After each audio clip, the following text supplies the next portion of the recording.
اور مسلمان نوجوان رات میں فیس بک چلا کر کے، انسٹاگرام چلا کر کے، انٹرنیٹ چلا کر کے بیچارہ وہ سو رہا ہے، فجر میں وہ اٹھنے کے لیے تیار نہیں۔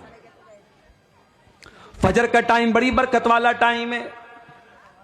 او دولت کمانے والوں، او بڑے بڑے بزنس کرنے والوں، پیسہ کمانے والوں، فجر کی 2 رکعت نماز جو سنت پڑھی جاتی ہے، اللہ کے پیارے نبی فرماتے ہیں رکعت الفجر خیر من الدنیا وما فیہا، فجر کی 2 رکعت سنت دنیا کی تمام نعمتوں سے بہتر ہے۔ دنیا کے ارب پتی کے پاس بھی وہ دولت نہیں ہے، کھرب پتی کے پاس بھی وہ دولت نہیں ہے جو 2 رکعت فجر کی سنت پڑھ لیتا ہے۔ اتنی قیمتی ہے 2 رکعت یہ سنت فجر۔